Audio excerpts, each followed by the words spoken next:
Gosto não se discute, né? É o que dizem por aí, cada um tem sua experiência, perspectiva, etc, etc. A verdade é que, atualmente, vários filmes são considerados como clássicos, filmes extremamente populares ou filmes ditos chamados como filmes cult, né? Pois é só que na época que esses filmes foram lançados, esses filmes foram massacrados por muita gente.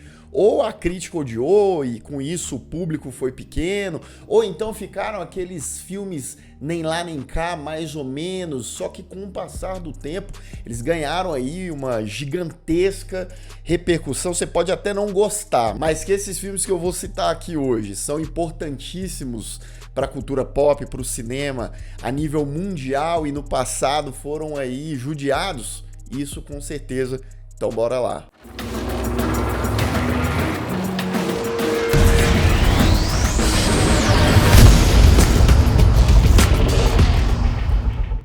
Maybe tonight you'll do it, Henry. Sejam todos muito bem-vindos a mais um Refúgio Cult, meus amigos. Hoje a gente vai falar sobre 6 filmes que, no passado foram massacrados por muita gente, judiados, muitas vezes bombaram na bilheteria, não no sentido positivo, mas no negativo da história, mas que hoje é completamente diferente, tá? Hoje eles se tornaram clássicos. Eu, particularmente, posso garantir que todos esses aqui são filmes que eu gosto demais, mas que nem todo mundo pensa assim. Por exemplo, O Iluminado, do Stanley Kubrick, de 1980, né, a adaptação do livro do Stephen King, né? Inclusive, eu falei sobre esse filme há um tempo atrás aqui no canal, de como eu gostava demais desse filme, gosto muito mesmo. Se você me pedir, cite aí os seus 15 filmes de terror favoritos, muito provavelmente O Iluminado estará nessa lista. E nos comentários desse vídeo, muita gente falou, eu não gosto de Iluminado. Iluminado é, como as pessoas gostam de falar, né, superestimado e tal, me surpreendi. Mas não só essas pessoas dos dias atuais dizem isso. No passado, lá na década de 80, quando o filme foi lançado, ele teve uma recepção muito morna, né? Algumas pessoas falaram que o filme era muito bom e tal, elogiando a direção do Kubrick, o elenco, o design de produção, bababá, né? Só que muita gente não gostou do filme também. Muitos críticos falaram que o filme era confuso, que o filme, principalmente se tratando em adaptação da história original do Stephen King, não cumpriu bem o papel, que era um filme pretensioso, muito mais do que deveria ser, etc, etc. Bem, é sabido, é muito famoso, que o Stephen King odeia esse filme. Ele não gostou da visão do Stanley Kubrick. Ele fala que o Stanley Kubrick basicamente tomou o filme para ele ali e que mudou muita coisa, né? Eu acho que tanto essa declaração do Stephen King, quanto, né, a galera ter ali pegado no pé do filme em relação a quanto a adaptação ele era eficaz, fez então com que o filme fosse massacrado por muitos críticos e popularmente falando. Óbvio, né? Isso foi mudando com os anos e tal. Só pra vocês terem uma ideia, naquela época, o Stanley Kubrick foi indicado para esses prêmios de pior diretor. A Shirley Duvall, que tá fenomenal em Iluminado, também recebeu indicação de pior atriz. Então, pra você ver, eu, aqui em 2025, gostando tanto desse filme quanto eu gosto, como as coisas, elas, né, as perspectivas são diferentes, o tempo muda e coisa e tal. E o Iluminado hoje é um ícone do terror, um ícone da cultura pop como um todo e, pra mim, um filmaço. Here's Johnny! O segundo dessa lista que foi maltratado lá na década de 80 também, tá? Esse aqui é de 1982, O Enigma do Outro Mundo, The Thing, dirigido pelo John Carpenter, também um dos meus filmes de terror favoritos, e que também teve ali uma recepção na época do lançamento parecida com a do Iluminado, com críticos, pessoas ali da área falando que o filme era, inclusive, que era um lixo instantâneo. As pessoas não entenderam muito bem a proposta do Enigma de Outro Mundo, não, tá? A forma como o John Carpenter estabeleceu o terror, aquela coisa claustrofóbica, aquela coisa que, pra mim, faz parte da essência e das qualidades desse filmaço. Por conta de várias críticas negativas e do pessoal falando que não era um filme de terror ali muito eficiente, etc., o público então deixou de ir ao cinema e o filme foi um verdadeiro fracasso, um fracasso colossal de bilheteria, arrecadando ali nos Estados Unidos menos de 20 milhões de dólares na época. E dizem as más línguas que um outro filme de ficção científica lançado na mesma época, em 1982, chamado ET, o Extraterrestre, dirigido pelo Steven Spielberg, que aí sim, aí ele cavou o Enigma de Outro Mundo completamente, porque o ET, ele é a antítese, né? Ele fez muito, mas muito sucesso no cinema, arrecadou, sei lá, mais de 700 milhões de dólares de bilheteria e foi um grande blockbuster, né, quando o pobre lá do Enigma do Outro Mundo tava ali, ó, com migalhas. A história de The Thing, do Enigma do Outro Mundo, ela melhorou, ela mudou quando o filme foi lançado em VHS, em home video. As pessoas passaram a ter acesso a essa maravilha, né? Ah, não, devia ter ido lá, né? Ver o filme do John Carpenter no cinema. Pois é, meu filho. É isso que a gente fala, né? A gente precisa ver os filmes que a gente quer ver. E não porque falaram que o filme é uma porcaria. Falaram que o filme é ruim. Gente, 2025. A minha opinião aqui, a minha impressão sobre um filme, análise sobre um filme, pode ser água e você pode pensar vinho do filme. E isso é para todo mundo. Não deixe de ver um filme que você principalmente quer ver, ter um interesse. Ah, não, eu desanimei porque fulano de tal falou que é uma merda. Vá, tenha a sua experiência. Olha só esses casos aqui de O Iluminado, de Enigma do Outro Mundo. E felizmente a gente teve lançamentos aí, VHS e tal, o pessoal começou a cultuar essas obras e, para mim, merecidamente. Outro filme judiado também no passado é O Massacre da Serra Elétrica, de 1974, dirigido pelo Tobe Hooper. Sim, imagine você esse filme sendo lançado ali em 74. Estamos falando de mais de 50 anos desse lançamento.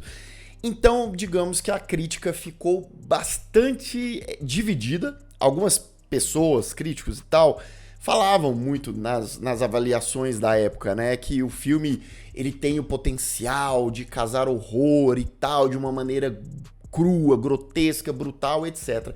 Só que, por outro lado, né, quando você, numa época que você não tinha muito essa representação do terror dessa forma, como o Massacre da Serra Elétrica fez, que realmente é uma maneira crua, é um filme independente, é um filme de baixíssimo orçamento, parece até uma coisa meio amadora, ainda assim que muito bem realizada, né? Então muita gente também não entendeu. Uma crítica do Los Angeles Times na época falou que o filme era desprezível, que o filme era horripilante, mas não de uma maneira interessante pro terror, de uma maneira negativa mesmo. Já um outro crítico, Stephen Coach, lá na década de 70, falou que o filme ele era tão brutal, tão violento, para disfarçar a falta de originalidade e de criatividade do filme, ou seja, falando que o filme ele era vazio, ele não tinha argumento e por isso ele trazia essa violência, coisa que eu discordo assim, ó,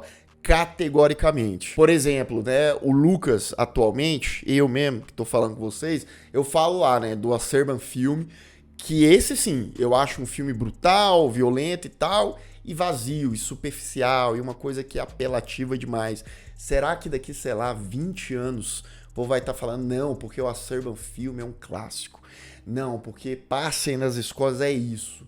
O Lucas estava errado, um monte de gente estava errada naquela época. Pode acontecer? Pode.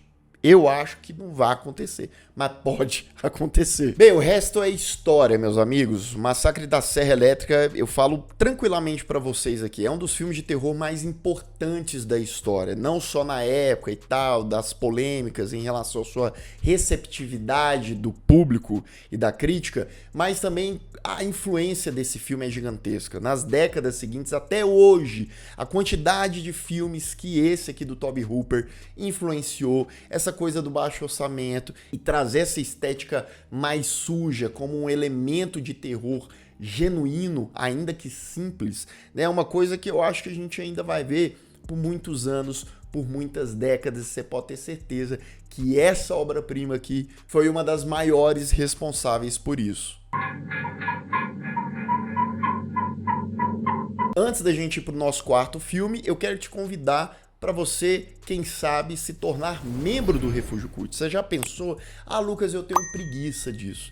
Dá uma olhadinha aqui no linkzinho da descrição, você vai ter aí vantagens, benefícios, vídeos antecipados, lives exclusivas, entre outras coisas mais, além de, claro, você ajudar muito a fortalecer o trabalho do canal. Link aqui na descrição. Número 4, Apocalipse Now. Você já ouviu falar desse filme? Pois é, Apocalipse Now, de 1979, dirigido por Francis Ford Coppola, também não foi bem recebido na sua época de lançamento.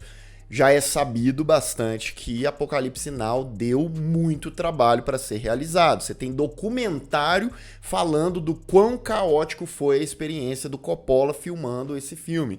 Né, toda a questão da logística, toda a questão de elenco, o trabalho que, por exemplo, o Marlon Brando deu pro cara, né, ali para ele conseguir filmar o mínimo do Marlon Brando e integrar isso para a narrativa, pro filme, todo o contexto da guerra do Vietnã, né, um tema importantíssimo e até hoje é base de discussão. Muita gente fala, o filme é pró-guerra. Não, na verdade um filme anti-guerra. Pode pesquisar, pode olhar. As pessoas, elas não chegam num consenso em relação a isso, justamente porque primeiro, tá? Eu gosto muito, muito de Apocalipse Now, é um dos meus filmes de guerra favoritos, justamente porque eu acho ele um filme diferentão de guerra. E por conta disso, ele foi muito criticado na época do lançamento. Por quê?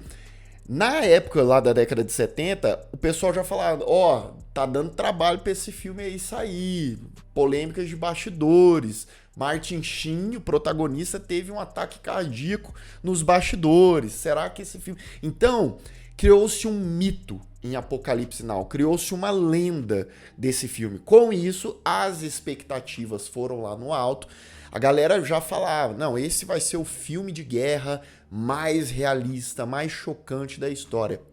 E a grande verdade é que Apocalipse Now traz ali a violência da guerra e etc., mas de uma maneira até psicodélica, de uma maneira quase que surreal. Porque quando você traz a imersão que o filme coloca ali, daqueles soldados entregues ali no meio do nada e com todo o perigo ao redor, surtando, né? Alguns se tornando lunáticos, ou a psicopatia tomando conta ali deles na guerra. Então o filme, ele traz essa vibe, ele traz essa contemplação. Ele não é um filme de tiro, porrada e bomba o tempo todo. E para muita gente isso foi extremamente negativo. As pessoas queriam menos contemplação e mais ação, mais guerra, mais tiro. Então, muito por conta disso, o filme foi avacalhado por uma galera aí, e eu tava fazendo uma pesquisa de pessoas que são mais jovens, que viram o filme mais recentemente e tal, vi vários casos. A galera aí, pra base uns 20 e poucos anos, tem muita gente que não gosta mesmo de Apocalipse Now. Ou que acha, mais uma vez eu vou usar essa palavra porque a galera usa muito, superestimado. Esse filme aqui, superestimado e tal. E aí é engraçado, porque eu acho que são quase os mesmos argumentos da galera do final da década de 70 pro ano de 2025, 2024, etc. Né? Eu acho que as pessoas também talvez não entrem muito na psicodelia coppoliana que ele transforma ali a guerra do Vietnã e seus personagens em Apocalipse Now. Eu acho uma viagem, acho barato. O quinto da nossa lista também é achincalhado lá na década de 80, em 1982. Eu acho que 1982, que também foi o ano do Enigma do Outro Mundo, só cabia um filme de ficção científica, que foi o ET, o Extraterrestre, pelo menos em termos de blockbuster. Porque esse aqui também deu legal não, que é Blade Runner, do Ridley Scott. Outro filme que parece que a galera não pegou muita vibe do filme, né? teve muita crítica negativa por parte da crítica especializada, assim como também do público. O filme bombou negativamente nas bilheterias também, não atraiu o grande público, sua repercussão ali, ela foi bem apagada naquele ano. Por exemplo, um crítico da época chamado Chris Hicks, ele falou que o filme é bastante vazio, longo demais, com momentos ali que nada acontece. E essa frase é muito importante para o que eu acho que a galera não gostou de Blade Runner lá em 1982. Por quê? Porque ficção científica, falava, vai ser uma aventura, cyberpunk, coisa e tal, Harrison Ford, ação também. E o filme também ele tem toda a vibe cyberpunk no ar, aquela coisa nebulosa, misteriosa e charmosa que faz parte demais da essência do filme. E ele é conceitão, sim, ele é um filme que ele valoriza muito aqueles elementos tecnológicos, a ambientação, a coisa dos replicantes, o existencialismo, né? Então é um filme filosofal também, acima de tudo. E a galera queria energia, a galera queria mais uma vez tiro, porrada e bomba, e em vários momentos não, o filme ele não tem essa proposta. Precisou não de semanas, não de meses, mas de anos pra galera revisitar Blade Runner no VHSzão. Lança versão do diretor. Blade Runner é um dos filmes com mais versões, né? Com bota coisa, tira casaco, bota não sei o quê. E aí essas versões foram alcançando novos públicos. A galera, rapaz, esse filme é estiloso, hein? Esse filme é bonito, esse filme é bom, é bem realizado, bem dirigido, e hoje Blade Runner é mais um caso de filme de ficção científica que é um ícone da cultura pop, que é um ícone cyberpunk, que é um filme que influenciou várias outras obras, né, em filmes, séries, e que hoje tem muito mais carinho da crítica e do público. Like tears. Rapaz, o último dessa lista eu deixei por último, porque você pensa, se o Apocalipse Now não foi muito bem interpretado ali, se Blade Runner a galera não entendeu muito bem qual que era a vibe, a onda ali do filme, imagine você Eraserhead, de 1977, do David Lynch. O primeiro longa-metragem do Lynch, né, que eu já falei aqui no canal e tal, um filme que eu gosto muito. Aí acabou. Aí a galera viu esse filme e chamou de lixo. Falou, o quê? O que é esse lixo que eu tô assistindo? A Variety, que até hoje, né, tá aí no ar e etc., falou na época que o cinema do Lynch ali, o filme do Lynch era de péssimo gosto, né? Era um exercício de péssimo gosto. E basicamente as críticas iam para esse lado, que o filme queria chocar com estranheza, botando um bebezinho ali daquele jeito que você já viu, personagens deformados em uma tela preto e branco no intuito de ser uma espécie de pesadelo.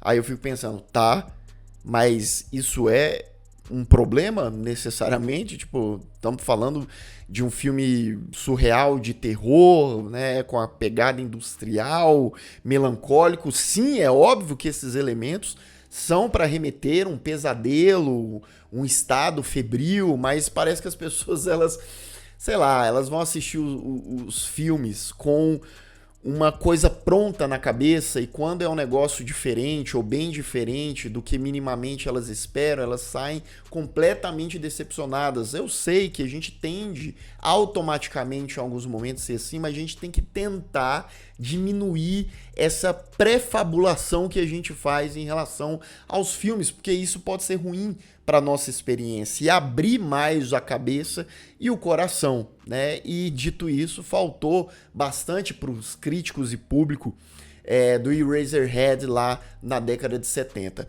O filme, ele foi ganhando culto, ele foi sendo considerado um filme importante em sessões da meia-noite. O filme foi sendo, entre aspas, escanteado ali, vai, bota esse filme aí para passar meia-noite. Com isso, um público foi percebendo, falou, vamos lá, o filme é bizarro e tal, meia-noite, foi crescendo, conseguiu arrecadar, né, uma grana moderada ali para a época. E no pós, mais uma vez, no home video, né, essa fama ela foi crescente. E as pessoas foram entendendo mais a proposta do David Lynch, o cinema do David Lynch, que se consolidou aí nos filmes seguintes, mas é aquela coisa, né? As pessoas tendem a odiar tudo aquilo que elas não entendem. Então procurem entender as coisas antes de odiar, pelo amor de Deus, isso é o básico. Ok, Paul! Bem, meus amigos, é isso. 6 filmes que não tiveram uma boa fama no lançamento não, mas hoje são considerados aí, ó, joias, ouro puro do cinema. É por isso que, mais uma vez, vamos ter cuidado na hora de pegar pesado aí com os filmes, porque não necessariamente tudo que é dito na internet, na crítica e tal, é verdade absoluta. E principalmente, todo mundo tá falando que esse filme é ruim, né? Mas você gosta, você tem carinho, defenda, fala, não, eu gosto sim, a experiência foi boa, valeu a pena. Quem sabe daqui uns 30, 40 anos, o povo não vai pegar lá, ó, fulano de tal tava falando certo, né? Como é o caso de Maligno, que daqui uns anos vocês sabem. Inclusive, diga aqui nos comentários também quais outros filmes que talvez não tão antigos quanto os que eu peguei aqui, mas sei lá, filme de 10, 15 anos, você tem uma lembrança que foram maltratados e que hoje a galera parece gostar bem mais. E se você ainda não é inscrito aqui no canal, se inscreva aqui embaixo, clique no sininho para receber todas as notificações, deixe o seu like, que ajuda muito o canal também, se torne membro do Refúgio Cult, venha fazer mais parte dessa comunidade aqui no link da descrição. E eu vou ficando por aqui, caso você tenha perdido os últimos vídeos do canal, ó, estão aparecendo bem aqui do meu lado, é só clicar e assistir, caso o YouTube não tenha te mandado. Um grande abraço e até mais.